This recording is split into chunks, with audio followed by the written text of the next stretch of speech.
So I've tried about a dozen techniques to try to boost my productivity, and out of all of them, this one technique has helped me the most. It's called the Pomodoro Technique. And in this video, I'll teach you how you can use it to increase your focus and massively boost your productivity as well.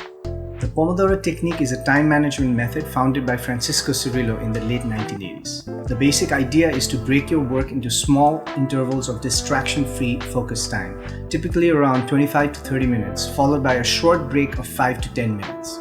The goal is to stack as many of these intervals as you can in your day. Each interval is called a Pomodoro, which is Italian for tomato, because apparently Francisco used to use a tomato-shaped timer when he was a university student.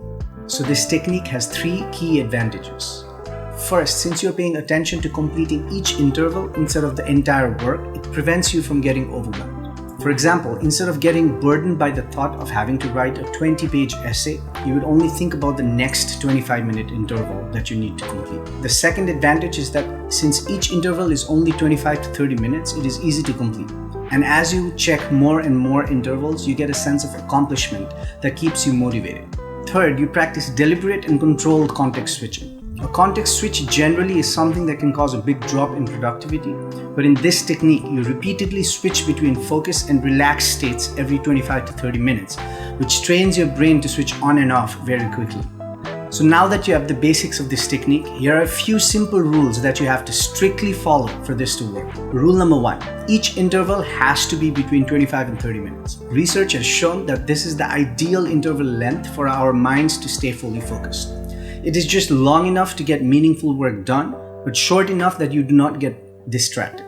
Rule number 2, you have to use a timer every single time. Once your timer starts, there can be absolutely no distractions. No phone, no email, no conversations, no meetings. You will 100% focus on what you're doing. However, sometimes interruptions are inevitable. For example, in the middle of timed session, you suddenly remember that you have to pay a bill, or you get a random idea, or someone calls you. If something like that happens, instead of losing focus, you should quickly jot it down on a piece of paper, then continue your work. Once your timer ends, you can review what you jotted down and convert them to tasks if they're important. Rule number 3, once you start, you have to finish.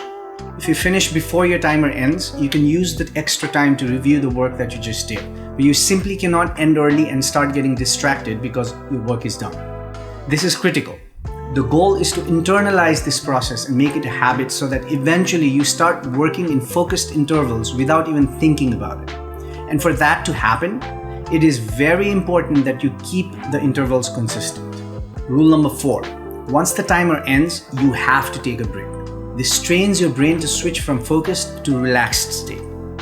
Use this time for a coffee break, a short walk to help with blood flow, or even a quick social media scan. Just make sure to stay on time with your break. Also, don't start checking your emails or doing some other work during this break. That won't let your mind relax. And finally, rule number 5. Once you've completed 4 intervals, you have to give yourself a longer break.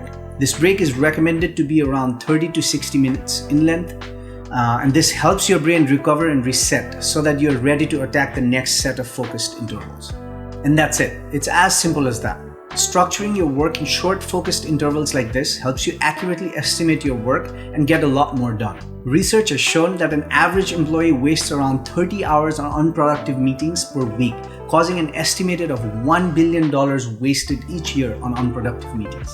Marissa Mayer, the CEO of Yahoo, has over 70 meetings a week, and she uses a variation of this technique to manage that. Timed intervals, strong focus with strict agenda, and a short break between intervals. This may seem like a lot of information, but let's make it simple by taking a look at a full day out of my calendar to see how I apply this technique in my day-to-day life. But before that, if you've enjoyed this video and like this kind of content, please do like my video and subscribe to my channel for more.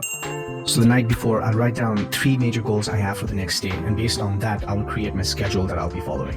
In this case, you can see I have 3 tasks that I need to complete, 2 code reviews, 1 feature for work, and then I want to do groceries and meal prep, and then I want to write the script for this video. So those are my goals. So the first thing I'll do is I'll add my meetings and any other events that I know I can't move. For example, I have a meeting at 10 and I have a meeting at 4 that I simply can't move, so I'll add those into the calendar. Once those are done, I'll break up my goals into smaller focused intervals and then add those in around the events that I cannot move. And as you can see, I've added my code reviews and I've given it a number of focused interval times. So like that's 3 focused intervals. And then every 4 focused interval, I'll add a break in there. And that's how I'll fill up my calendar. And as you can see, even though I have a lot of tasks that I get done throughout the day, I still have all my mornings, say from 7 to 10, free for whatever I want to do. And even in the evenings from 9 to midnight that I can use to do whatever I want to.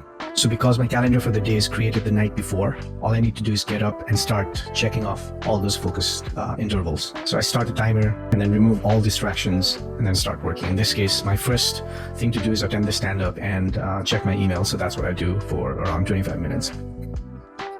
Once that's done, my dog's usually waiting outside with the ball. So that's my break. He loves playing hide and seek where I hide the ball and he goes fine. So I just do that for a couple of minutes with him. And then he waits until my next interval finishes. So I come back and then I attack the next one, which is code reviews. And I'll do 3 rounds of focused intervals for that. In between, I'll either play with my dog or just get coffee or something like that. At that point, I'll have finished 4 focused intervals. So that's when I take a longer break. I'll use that for lunch and then just catch up on soccer or just watch YouTube. After that, I'll do 3 more focused intervals that my calendar has where I implement a new feature for work. And then again, same thing with the break. I'll either take a walk, play with the dog, drink coffee or something like that. Once that's done, I've finished 4 more intervals, so it's time for a longer break. I use this break to drive to the grocery store. And then the next event is to do the actual grocery, which I've set at 2 focused intervals for about an hour. Once I come back, I'll attend my meeting for 1 focused interval. I don't have a video for that, obviously, for confidentiality reasons. Once I'm done with that, I'll do my meal prep. That takes me 1 focused interval. At this point, I've completed 4 more focused intervals, so it's time for a longer break. This time, I'll take a full hour of break. This is when I walk with my dog. Once I'm back, I'll do 4 more focused intervals to write the script for this very video. And again, after 4 intervals, it's time for a break. I use this to eat dinner. After that, I have 1 more interval where I check my emails one last time and wrap up the day, where I set my goals for the next day, add events to my calendar, and then call it a day. I hope this was a good example on how you can use the Pomodoro technique to boost your productivity to the next level. It does take a little bit of getting used to, but after a few weeks, you will internalize the habit and automatically start working on short, focused intervals. And as a result, you will get much more done in much less time without ever feeling overwhelmed. That's all I have for now. If you have any questions about this technique or you want to share any other techniques that you use to stay productive, please leave a comment below. I'll see you next week. Cheers.